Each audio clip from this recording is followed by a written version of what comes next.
The implicit belief for me was have a great idea, bust my ass for as long as it takes, sell the company, make a pile of money, and then I'm free. You're a man that's completely financially free, and you still have goals. You still write down your limiting. You still have limiting beliefs. Right? I'm not good enough. I should do this. The world should be different. Daniel shouldn't do that. At the end of the day, our goal as humans is to be happy. I mean, we do the good things, we do the bad things because we think we're trying to be happy. Focus on hitting your goals in every area of your business. Remember, the universe rewards the bold. A leader has to take the risks. Hey, Mark, how you doing, man? Doing well, Daniel. How about yourself? All right, I'm doing fantastic. Love that I get to talk to you, especially since I'm a coconut guy, man. I'm like legit.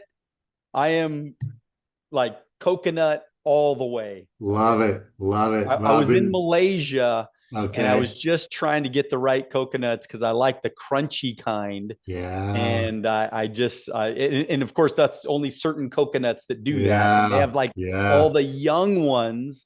And so I was searching everywhere, and so anyway, finally, it's incredible. It's incredible how varied. I mean, it's like it's like any natural product, right? How different it can be around the world. Just amazing, from Vietnam to Brazil to, but those Southeast Asian ones are great. And where are where are you now? I'm in Rancho Cucamonga, California. Oh, okay.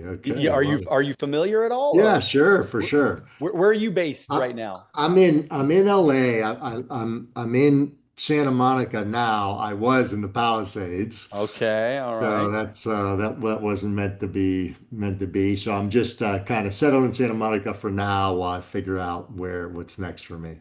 So yeah, you're a self-described wanderer right now, but doesn't mean you're lost. You're just wandering a little bit right now. Pick that up. Yeah. So I mean, that was obviously pretty devastating for you. What was some of your memories on that? Like, I mean, you knew it was happening. I mean, but did you think that your house would be affected? I did. I think, okay. For it just, it happened so fast, but as soon as it hit, I knew like this thing's gone because it was so close. I was 2 blocks from where the fires were coming. My property was big property covered with trees everywhere.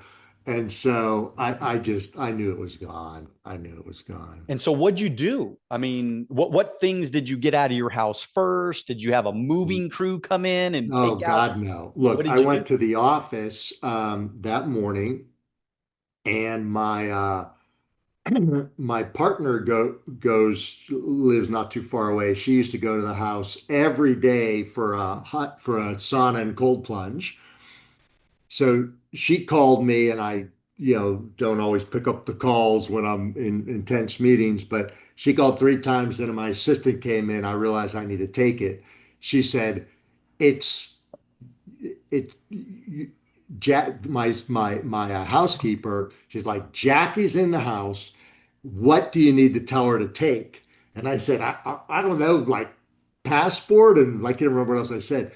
And she didn't even get a chance to get it because it was coming so fast. She needed to leave. So I got nothing out. Wow. Nothing. That's wild, man. Nothing. I mean, that is just, I mean, I was devastated when somebody broke into my car about a couple of months ago and I lost my backpack, which did have my passport too. So it does suck when you lose your passport. But I mean, your whole house, man. In a way, it has been, I'm beginning to see it's one of the best thing that's happened to me in my life, believe it or not, because it just has given me a fresh perspective on, okay, what do I really want? To your point, and what we're both clearly adamant about, freedom. There's something freeing about it. I loved it.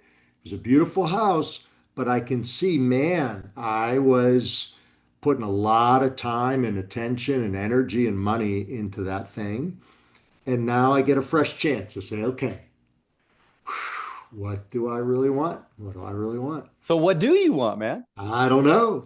I I So decided, how do you discover what you want? Because I mean, well, obviously, to get to your level of success, I mean, you sold Zico for $200 million. yeah, I mean, that's not a little number. I mean, so yeah, after all said and done, your number was pretty big. yeah, And so, I mean, we're going to get into like how you started that and how that all happened, but obviously, you at some point in your life, you were a planner. You yeah, had to oh, plan yeah, it out. I mean, you had yeah, to figure it out, man. I mean, yeah, that's not a little endeavor. This is a no, big deal what you did. And so explain to us how you got to that point. yeah. Oh boy, wow, it's a major question. I'm gonna grab a prop, a prop. Stay tuned. You'll love this. I like that painting, by the way. So, yeah, I'm a pretty obsessive planner, Okay. and so from the time I was like in my 20s, I would do kind of life plans and goals and vision boards and blah blah blah. And I am now, but interestingly, I did in many ways Zico achieving, selling Zico, that was the goal. When I started it 10 years earlier, the goal was to sell it to Coca-Cola and be done. And I achieved that.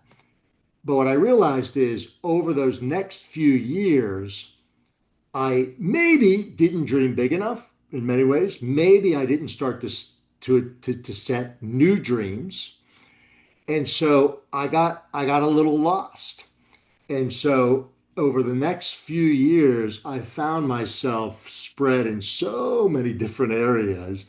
And in many ways, a lot of my life started to kind of fall apart. And what I thought was success, because I think the implicit belief was, and I think we may have an interesting conversation on this, it's nuances, but the implicit belief for me was have a great idea, bust my ass for as long as it takes, sell the company, make a pile of money, and then I'm free, right? And despite having achieved that, and despite having more money in the bank than I imagined at that time, enough money that as long as I wasn't an idiot, I never had to work again. Um, I found myself, beautiful house on the beach, traveling, doing all the things one should do, and I thought I wanted to do, not feeling free. And so over the last number of years, I've sort of been rebuilding my life and my philosophy and the way I do everything in a totally new way, and that includes planning. So right now, it's funny because one of the things I lost in the fires is a binder that I have carried around for 20 years, and I've rebuilt this that I call it my freedom binder. And it has my goals, my vision board, my values, my purpose, my past, my legacy plan for So 50 read years. read me a couple of things out of that. Yeah, I think everybody's curious. Like yeah, what does it sound like, yeah, Mr. Mark? Right? yeah. What does it sound like? Look, I'll give you real time. Let me go back because this will be interesting. One thing, limiting beliefs. So these were limiting beliefs I had. I call these old, which means they were pre-2023. Let's see. Let's see. Haha. I should be doing something more significant for the world. Wow. Um, and I refute all of these. Zika is a healthy natural product which is significant on its own and provides opportunity for third world economies because of its success, I will be able to do even more significant things.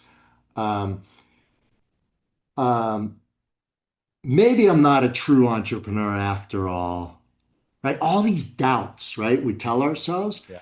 Yeah. And so one of the things I write about in my book is the exercise of doing this and the power of the simple exercise is overcoming limiting beliefs.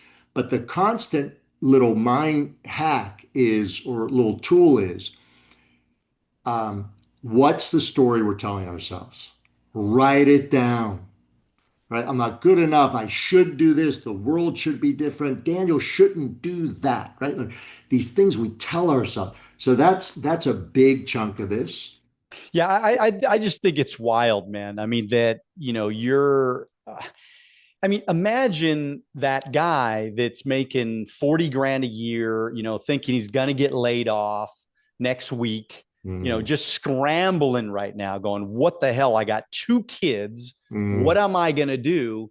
And but what's wild is that you're at a place that never have to work again, never have to read from the right to the left on a menu ever in your life again, right? You yeah, buy what right. you want to eat, you Yeah. get the groceries you want, you live where you want to live, and you're still trying to achieve, you're still striving for what's more. And I think that says a lot to why you're where you're at today, because you Mhm. haven't lost that ability to think that way. Because again, you don't build what you built without, you started with that thinking. You've always been a planner. You've always been organized. You've always been probably pretty disciplined. Now, again, maybe in those few years where you might have been lost, or you start doing all the things. I mean, I was financially independent by 28 years old.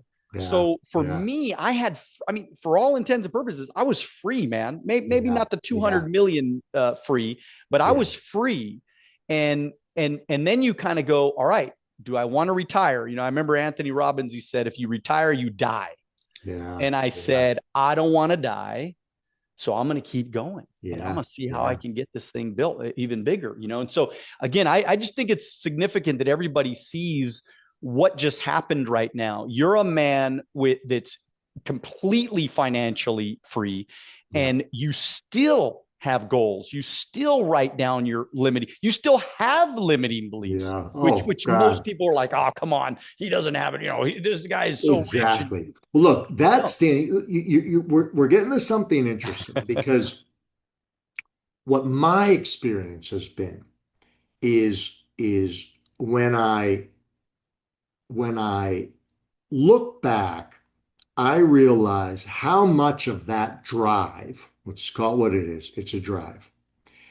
Some of that is innate in humans and men and in me and entrepreneurs and and a lot of that is conditioned. And so what I've been on a journey in the last 7 years or so to tease apart what's truly mine and what is should, compare, more, never enough. And what I realized is for so many years running Zico, and before that, and then after that, I spent so much energy in the past. Why did I do that? I shouldn't have done that. It should have gone differently. Or in the future. Someday I want to feel this. I want to experience this. Someday I'll feel successful. And in neither of those situations am I living in the present. And I would argue I'm not living. So I would argue if you retire, maybe you die sort of mentally. I argue if you live in the future and the past, you're not living any life at all. And so my experience has been when I can become aware of that and bring myself back to the present moment, I feel more alive than I've ever felt in my life. I feel the satisfied. I still have drive. I still want to work, but I feel satisfied with what I'm doing. And I'm also more productive because I'm in choice. I'm not working because I should. I'm not working because you tell me to work hard. I'm working because it's something I love. I'm in choice, right? And what I've found is that it's possible to maybe have your cake, eat it too, and stay thin forever. And that is to be present and work and get results with more ease. Doesn't mean you don't work hard, but it just comes a little easier, a little bit more relaxed, a little bit less attached to it has to be done this way. One question I ask a lot of, entrepreneurs I work with, leaders, CEOs, and others is, okay, what's the story you're telling yourself? And I put them through an exercise to literally write it down, write it down. And a lot of times there's stories like, well, the way to be successful is work harder. I just got to work harder. And I can't tell you how many years I told myself, I just got to get up earlier. I just got to work harder, right? And the challenge is, the next question is, am I certain? Am I 100% certain? And in that, you can start to create a little bit of curiosity to test and learn. And I've actually learned, for example, in the last number of years, in some situations, when I have in a good place and I can, kind of cultivate my intuition, I get more done by getting out of the way. More done. Like Zico, my firm, we bought the company back from Coca-Cola. I have a team running that now. Thank God I've been able to step out of the way because it allowed them to thrive. We're getting better results, and I'm still engaged and I still work hard, but it's happening with a lot more ease than when I was trying to white knuckle my way through it, if that makes Yeah, sense. look, I mean, what you're saying is so right on because I mean, at the end of the day, our goal as humans is to be happy. Yeah. And I mean, that's kind of why we do everything. I mean, we do the good things, we do the bad things because we think we're trying to be happy. We're trying to Mm, get to that. We're yeah. trying to get rich so that we Yeah. can travel. We're trying to Yeah. get rich so That's we don't right. have to retire, so we can retire. And then That's you right. retire and you're like, well, it ain't as good as we thought it would be, especially at That's a right. young age, right? You think that's what we really want. And so and then the other piece of that is the fact that you recognize that isn't it better to do something because you love it, Mm-hmm. not because you have to do it. And Mm-hmm. and I and I think though that we as entrepreneurs, we do have to put in those early years of again, maybe it's just me, but I think that the work ethic has to be there. There's a lot of lazy people out there right now hoping to get wealthy. And yes, can you get the right systems? Can you get the right people involved? Can you do it a little bit, a little maybe in a more peaceful way? But I still think that there's got to be the discipline involved, the focus involved to actually accomplish your dream. Because ultimately, in the beginning, there's a lot of things that you're probably going to have to do that you didn't want to do. I mean, was there things when you were building Zico in the early years where you were doing things that maybe you didn't want to do because you were having to do probably more than you have to do now in this role? Yeah, look, for sure, particularly in that time, what I would say is, when I look across, because what we as a firm, I or my firm, we talk to 1,000 entrepreneurs a year, right? And I've backed 100, either personally or through our firms, our different funds have worked with 100 entrepreneurs. And I would say very consistently, what I see is that everybody gets stuck at various points in times, whether it's their own limitations, and in fact, it is always their own limitations. And more often than not, entrepreneurs' default programming is to push and fight and work harder. And that works sometimes, but not all the time. not all the time. And so what I really encourage and have just seen again and again and again is when we can catch the thoughts and recognize them as we think they're fact. Oh shoot, my business is in trouble. I have to work harder. Oh shoot, if I don't get this customer, I can't make payroll next week. Like I've been there. I spent 5 years stressing about payroll, right? And mainly my own in many ways. But what I see again and again, and now my situation, sure, is it different? Yeah. But the stress level, bigger business, bigger problems. Now the question is, oh shit, we've invested $30 million into a company. Is that at risk of going down? We've put, led 75 million of investment from other investors, right? Do we have the right CEO? Am I doing the right thing? Like the stakes are bigger and tougher. And what I find again and again is when I can just pause for a moment and say, what's the story I'm telling myself? And is it true? Just that little exercise creates a moment of freedom and a moment of pause to say, allow for a different possibility. That's in the midst of a workday, working very hard in intense meetings, but it creates a discipline that leads to curiosity. And from curiosity, you have the potential to creativity.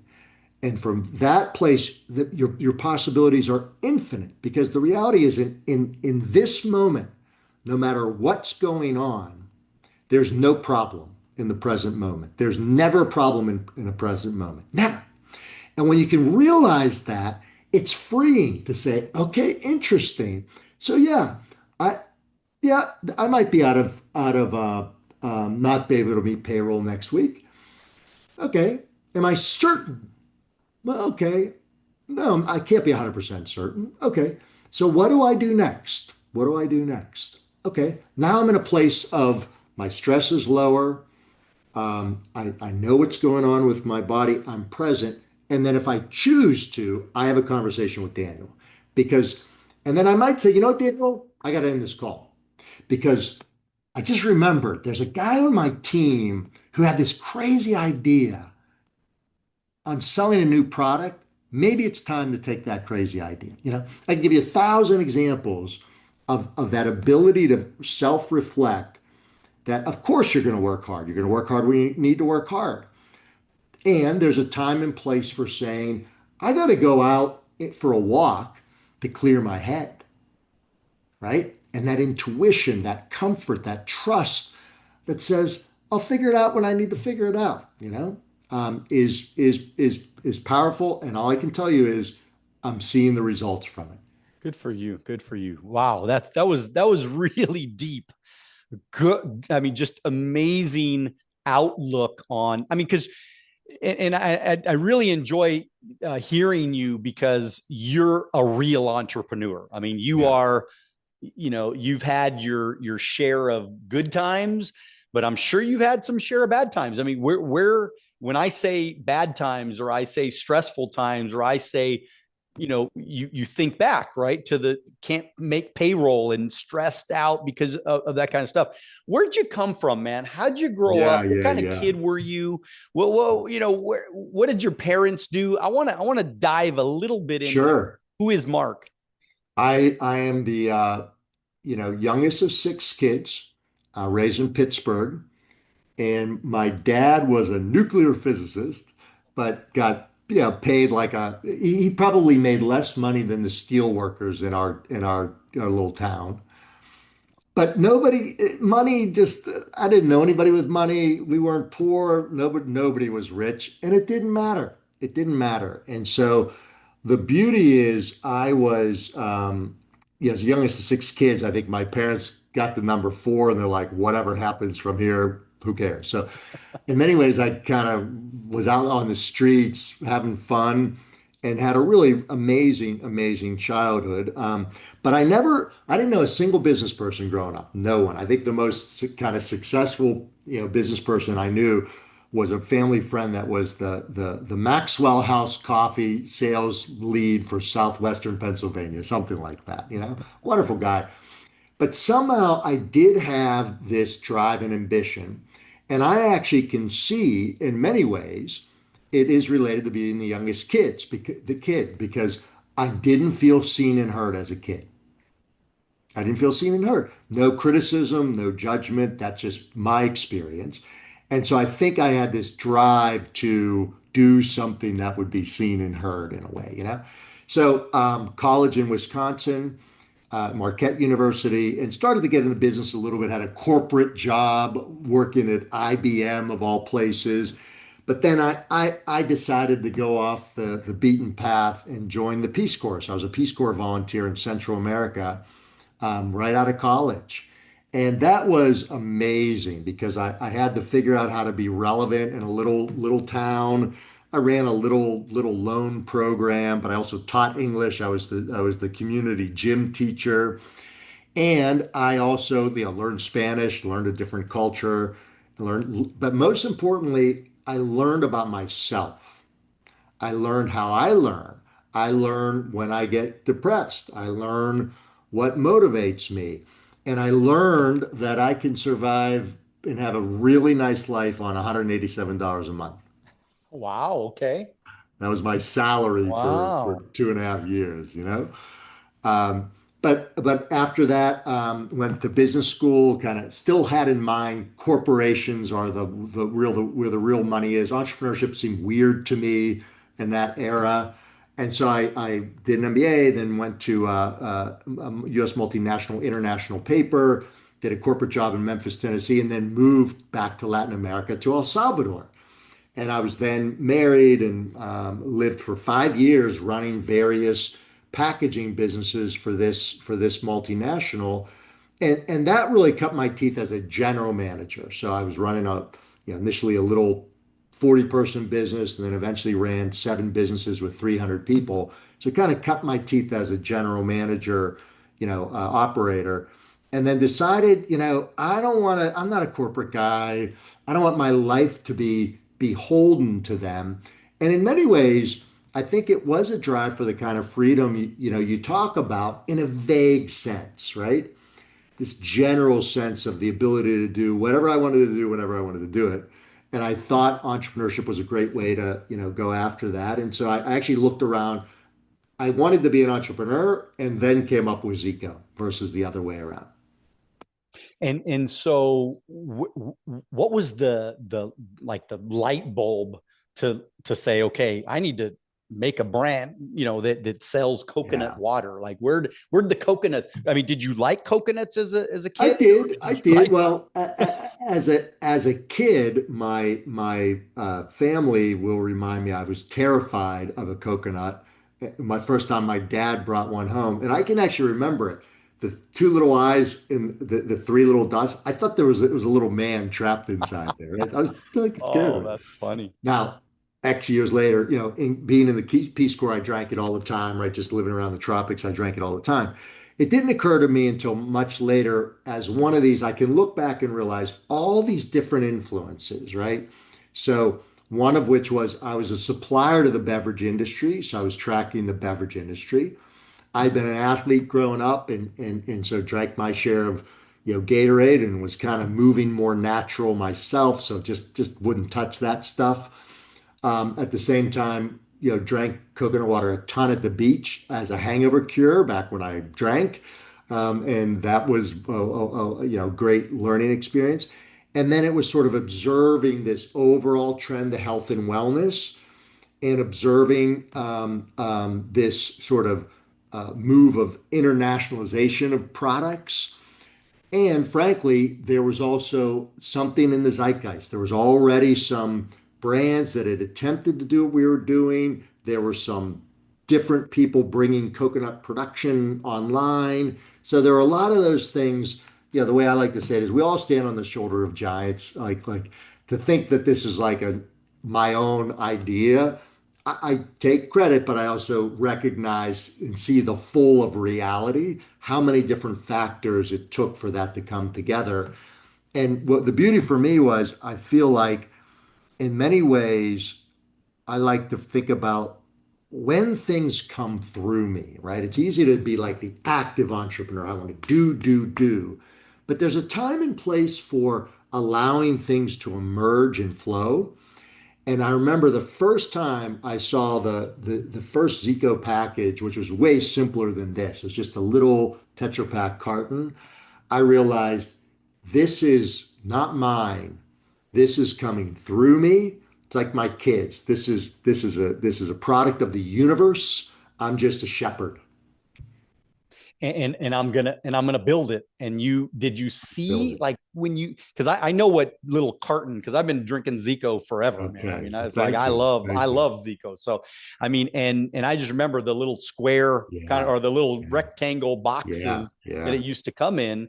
And I mean, did you feel, or because it sounds to me like you're, and obviously this is why you're an investor in a lot of different companies, because you seem to be somebody that has a little bit of, like, I can kind of see the future a little bit. Yeah. What Yeah. did, because and obviously as being organized, and by the way, this is for every entrepreneur. I hope Yeah. that one of the pieces that comes out of today is you got to be organized, because I've coached and seen so many people ruin their businesses because they're not organized. They Yeah. don't Yeah. plan things. They Yeah. don't think about the future. I'm always trying to stay one little step ahead, right? AI comes out Yeah. a couple of years ago. I'm like, I'm gonna learn that, right? I'm gonna figure out how that Yeah. works. I mean, I was one of the first people in my type of business to have a scanner, to have Mm, a smartphone. I remember I used to have those big yeah. Kyocera Yeah. smartphones. I mean, before that, I had a Right. pager. I Right. mean, I was always trying to stay one little step Yeah. ahead of the game. And do you feel like, because you put all those things together and you said, okay, I can see the future. I know what is, again, it's a risk. At the end of the day, it's always Yeah. a risk, but you saw it. And how does that translate into these new entrepreneurs that you're bringing up today? Yeah, it's a great question. Oh boy, let's see. The first thing I'd say is it's been a it's been a long and somewhat challenging transition from entrepreneur to investor.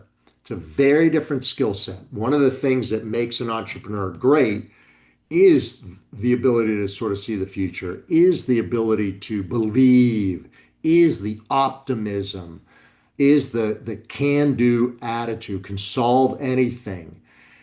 Those are not great characteristics for an investor. Great investors are cynical. They're questioning. They don't assume. They assume stuff goes wrong, right? Not that it always goes right. So it took me a little while to learn that different skill set. But in terms of like seeing trends, look, to a certain extent, I think it's almost by definition an entrepreneur in a way, like some gap in the market could be a trend, could be an opportunity.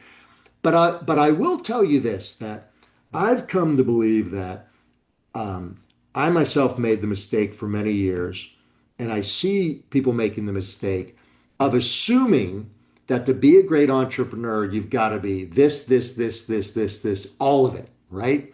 You have to be ahead of the curve. You have to be organized. You have to be this and that.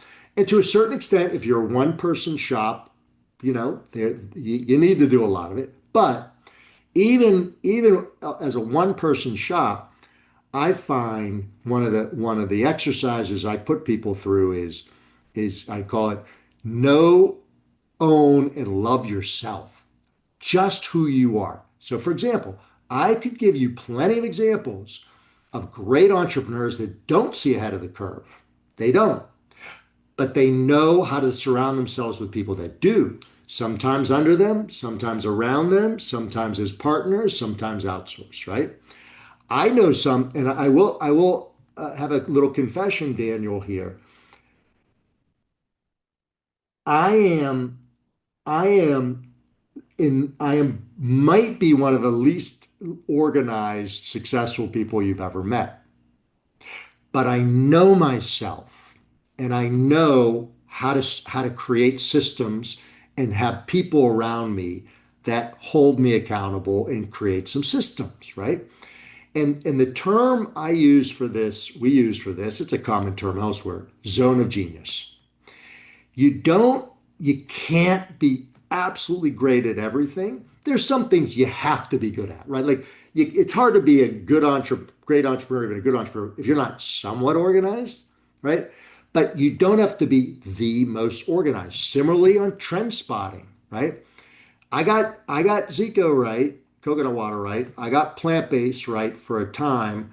I've been ahead of the curve on some things, too far ahead of the curves. I've been behind on other things. And so, but that's not my zone of genius. My zone of genius is understanding all the little pieces that it takes to take an idea and really grow it. That's my zone of genius. And so I encourage people and I take them through exercises. In fact, my book has a whole chapter on how to find and stay in your zone of genius and then utilize others in that arena. And AI is one of them, right? If you can, and these tools can be another one where, hey, how do I leverage my time and attention and energy into what I'm amazing at, best in the world at, or at least best in my team at, and outsource everything else. When you're coaching, because you're coaching a lot of young entrepreneurs and of course Yeah. business owners, and as an investor, I'm sure you're on the board and doing a lot of counseling and directing and guiding in that way. What were some of the lies that the young entrepreneur that they're telling themselves or Oh, even thinking about the entrepreneurial experience? oh man, Daniel, that is an amazing question. And I'm beginning to put together a list of them. Okay. I'll give you just a few that come off the top.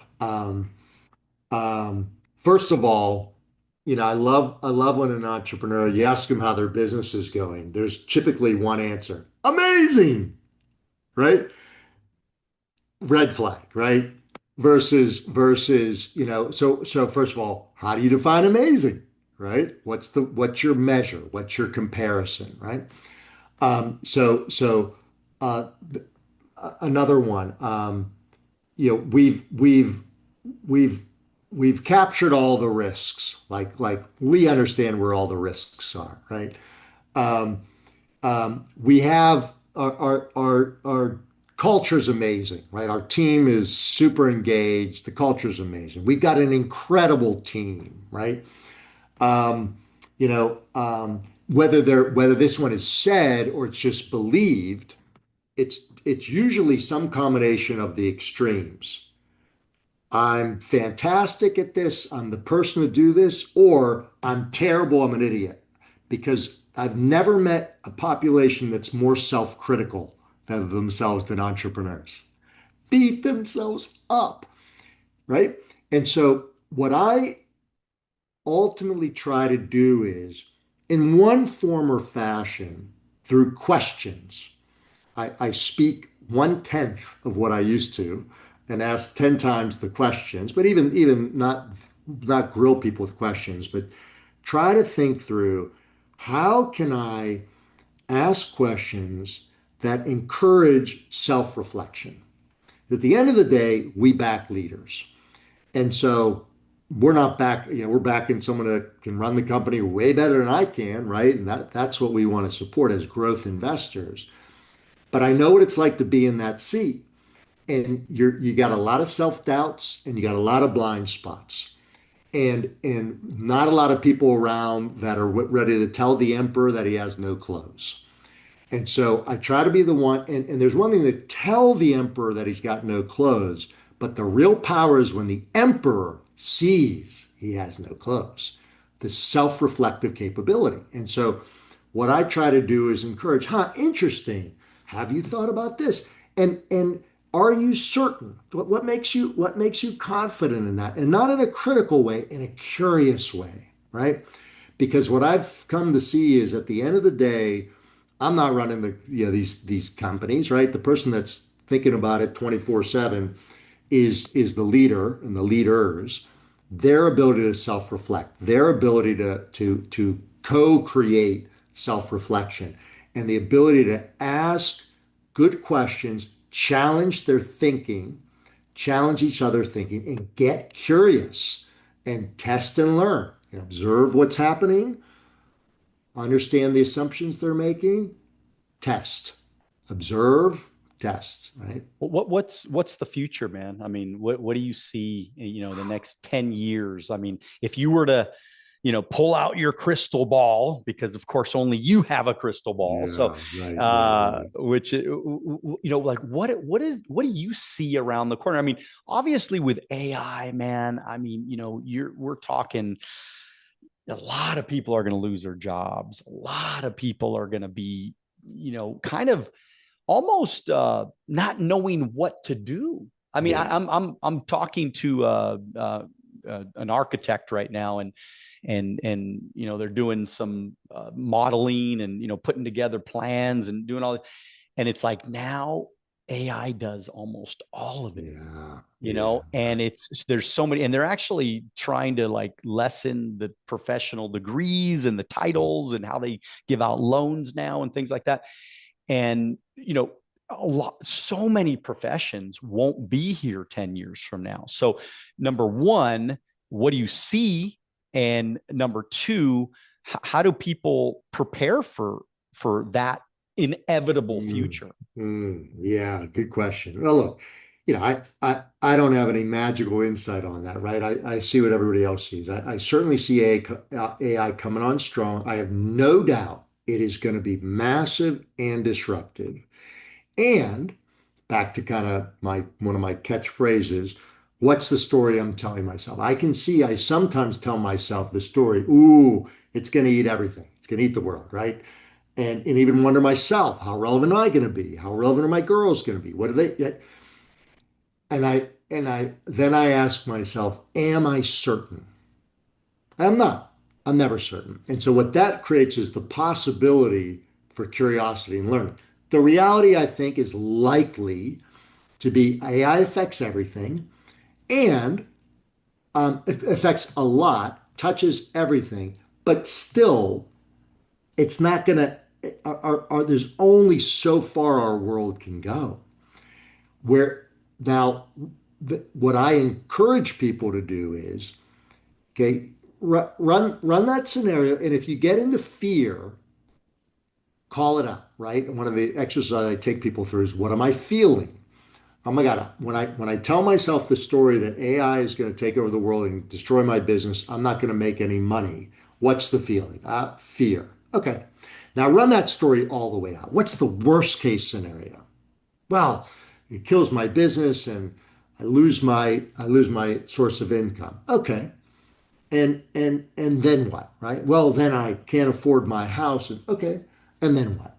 Well, then I don't know. I'm out on the street. Okay. And then what?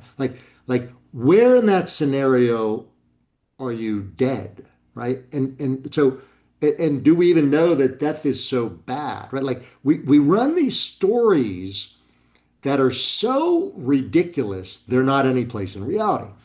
And my belief is if you go through that process, you can come back to a place to say, okay, what can I control?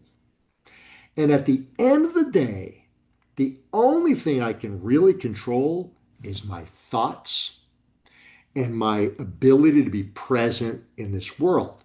And when you're truly present in this moment, I think anybody is capable of creating a future that's beautiful for them because the future ultimately is based on our present and rarely is anything terrible in the present, right? So for any entrepreneur, what I'd say is like, I'll tell you, this gets really practical.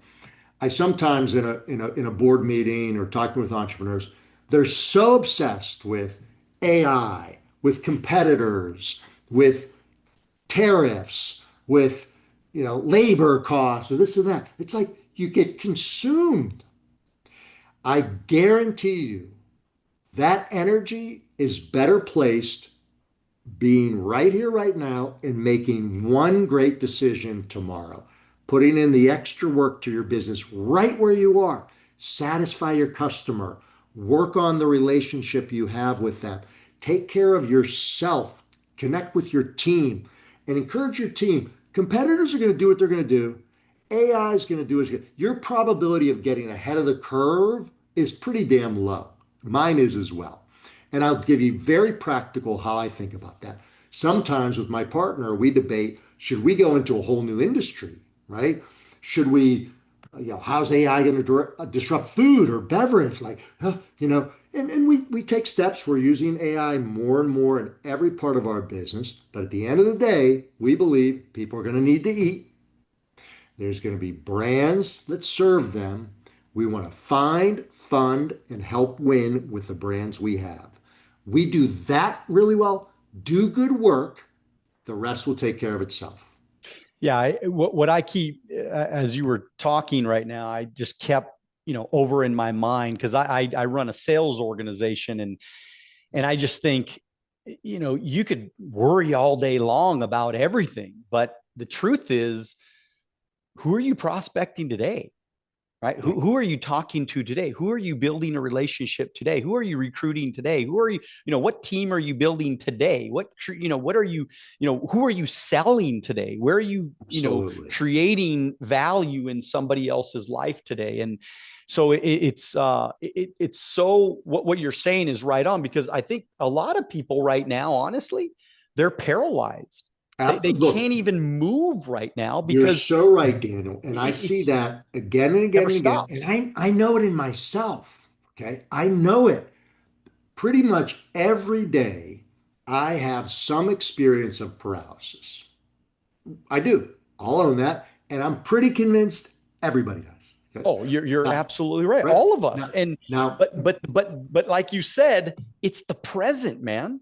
exactly. Right? It's So the here's my present that we have to tool. stay. I have a tool that I've developed that I use multiple times a day. I call it the freedom tool. I run through a quick process. Whenever I get paralyzed or in fear or triggered in some ways, blame, shame, whatever it is, I take a breath. I can see, oh, yep, there I go. I just got triggered. I triggered myself. I blame somebody else, but I'm doing it to myself. What am I thinking? What am I feeling? What do I want? Can I let it go? The thinking is write down, what is the story I'm telling myself? Damn it, I don't, AI is going to disrupt my future, right? Okay. Disrupt my business. Okay. The subsequent question is it true? Am I certain? And if you really ask yourself that, there's no way you can be certain about almost anything, right? So that just creates a little bit of space for possible. Okay, no, I'm not certain about that. Okay, how could the opposite be true? How could AI be the best thing that's ever happened to me in my business? Ooh, well, that's interesting. Okay. Second, what's the feeling that comes up when I get into that fear or that story? Oh, yeah, I feel fear. Fear. Okay, just name it. Just even naming it and noticing it in the body brings us back to the present moment. And the third thing is underneath every trigger, fear, anxiety, 98% of the times there's three underlying desires we have: acknowledgement, control, and security. So when I can say to myself, oh yeah, what I really want, what's really at risk for me is security. Yeah, I feel insecure when I think about AI in my future. Oh yeah. Then the final step is, can I let it go? Just just for a moment. And if not now, when? What I find is when I can go through that, and I've trained myself to do this multiple times a day, I'm back to presence. And then you know what I can decide? Yeah, you know what? I'm going to make 10 phone calls today because I can see, but I can't solve that future. I'm going to sell today, right? And everybody struggles with motivation. Everybody struggles with these things. But it's like you've probably heard, a lot of people say to be successful, you need the right mindset, the right skill set, and the right tool set. It's as if the tools and skills, they're specific to your industry, but it's just have the right mindset. Like, well, how? That's what I've been working on for 7 years, and why I wrote this book is because that's one of my hows. These little hacks that allow me to come back and say, oh, yeah, yeah, I get it. I spun out of control. Now I'm back. Now I'm going to make 10 phone calls. Does that make sense? Love that. Love that. Hey, you're a college educated man. In today's world, how important is a college education today? Oh boy, great question. Let me qualify that a little bit and tell you, although I have an MBA and I'm a fan of many of the MBA programs, for 98% of people and what they want to do, it's irrelevant and potentially problematic. So I'll start with that. Now, college, I think the reality is in this day and age, man, it's tough without it. It's tough without it. So I'd still say by and large, it's a good decision. That being said, when I look at the costs of what this is today, I can tell you there's zero need to overpay. Meaning, I see, particularly in California, I know I see so many kids that come out of the community college system, which is amazing, maybe do a year somewhere. I also do know some ridiculously successful people that have not gone to college. But I think there's absolutely no magic bullet. There's no perfect solution. And I think for a lot of kids that are, it's just not their gearing. If it happened to be for my daughters, if I had a daughter or a son, for example, that just wasn't geared to college, I wouldn't sweat. That's not true. I might worry. I'd go through my little exercise and tell myself, how do I know? Maybe it's the best thing that ever happened to him. And encourage him or her, know yourself, find your passion, and go all in. You can't, the future will take care of itself. You can't know it. You want to work with your hands? What I can tell you, one area, this in California, people that do, yeah, your architect might be able to design it. He ain't building it with AI, right? And you're not redoing a house with AI. So I think there's a future where we're going to need a ridiculous amount of hands and a ridiculous amount of one-on-one connection. In fact, you asked me one prediction I would have. I think the future of one-on-one human connection is going to become the most valuable commodity on the planet.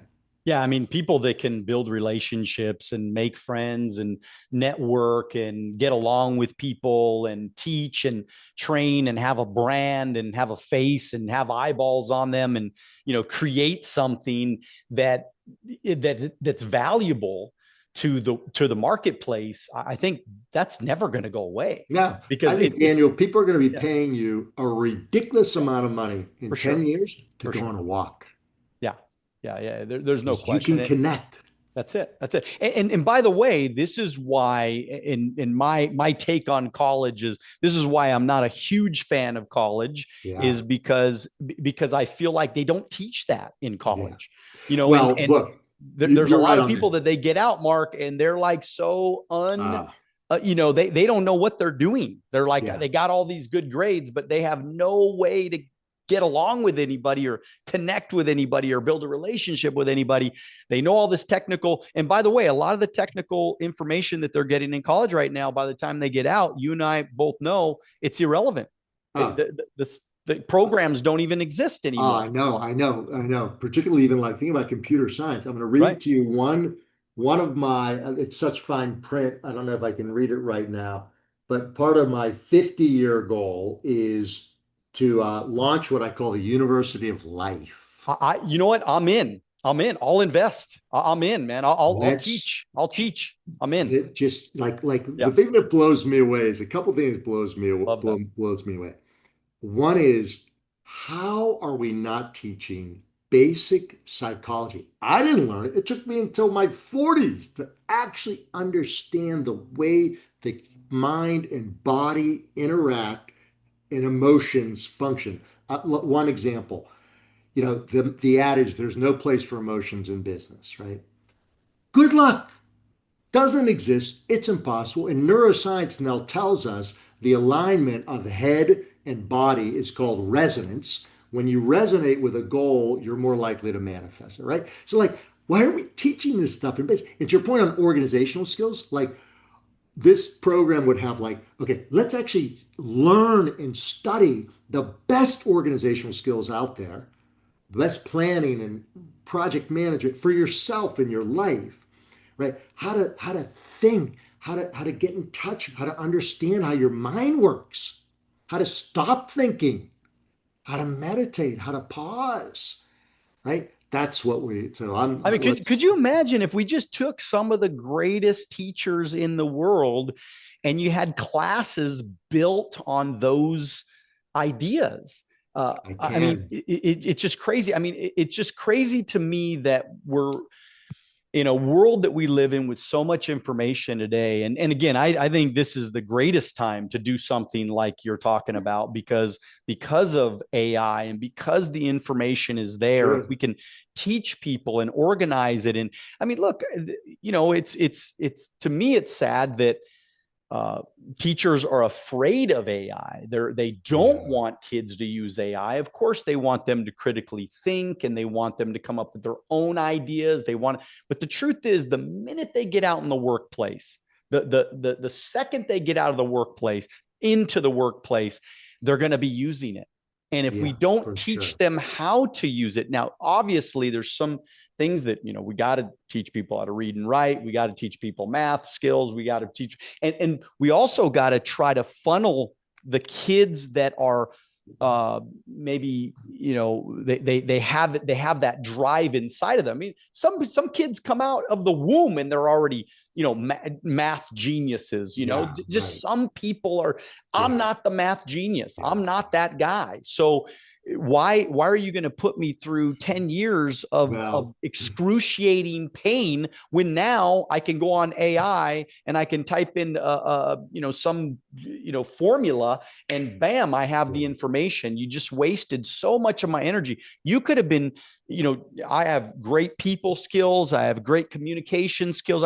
Let's push those skills on that kid instead of trying to push something on a kid it's not for them. Let's look. So your school, I'm in, man. I'm in. No, good. I'll follow up on that. I'm going to call it the Freedom Academy or Freedom University. I love it. I'll tell you one other thing, Daniel, that like I believe in what you're saying enough that I invested in a major investor in an ed tech robotics company called Ozobot that is specifically designed to teach kids to the intersection of coding and robotics in a very simple, intuitive way that allows them to connect with it. And whether they're a math whiz or not, we have thousands of schools, hundreds of thousands of kids that are learning this. And one of the reasons is because, I believe in this whole team and mission is we need to teach kids to interact with not just AI, this system does use AI, but also robotics. How do we interface with it? And it's unbelievable to see the curriculum that some teachers have developed for kids that interact. And it's across all subjects, right? How can you think about English or language arts or history or anything in an AI, but in a physical world? And because I do believe it's, we need to prepare kids for a very different future. Oh, yeah. Well, I'll tell you, man, we could do this for another 3 hours. I am just fascinated by you, Mark. And you are, to me, the world needs more great people. You're one of those people. And obviously throughout this conversation, you've proven that. We learned a lot about how to get our thinking right. We learned a lot about your life and the truth is being an entrepreneur is not an easy thing. It's not for the faint at heart, but if we can get our minds right and think about things maybe in a different way, maybe it doesn't have to be as difficult as it's always been. And I think that's a little of your mission to try to get us to. You nailed it, Daniel. 87% of entrepreneurs will have a mental health crisis during their journey. That's it. I want to offer some very simple tools and skills to help people just lessen the impact, reduce the probability, lighten, take things a little bit more light, get back to the fun, drive, and energy that they had the dream of. And it's possible. It's I love possible. that. I It's love easier that. than you think too. Well, I appreciate you, Mark, so much. With that said, just let us know how to get the book. Let us know where to Yeah, reach you, it's because my an audience, entrepreneur. they're going to be reaching out to you, man. They're going to be like, "Hey, Mark, Good. An okay, there Entrepreneur's you go." Guide to Freedom Love that. is on Amazon. I'm on LinkedIn. I'm just beginning to get into Instagram, although I'm out of the realm on that, but definitely on LinkedIn. And then I'm setting up a community. I've had such good response from the book. I'm starting a community. It's just right now, just markrampolla.co. But I think we're gonna start up a Slack channel for people to really interact on a lot of these tools, because I'm taking more and more people through these tools and getting some great response on it. Well, my audience, they're going to be reaching out to you. They're going to try to blow up your Instagram, by the way. So I'm Okay, going to cool. encourage everybody, go follow Mark on Instagram, get him on LinkedIn, go to his website, go to Amazon, buy his book, and show some love and let him know that you appreciate his time, his effort. And look, anybody in America that has done well and has been successful in some way, they have contributed in such a major way. I mean, not only do they pay taxes, they've inspired people, they have employed tens of thousands in some situations of people. They've created jobs. They've led teams. They've made a difference. And so people like Mark, we gotta push those guys up, man. We Yeah. gotta make them an example of what's good in America. It's good to be an entrepreneur. It's good to make money. It's good to help people. It's good to give to charity. It's good to make a difference. So we gotta help Mark, as much as we can, and continue to push all of us together. With that said, continue to dream bigger than ever. Get after it, but most importantly, do it now. God bless you. We'll see you at the top. Thanks, Daniel.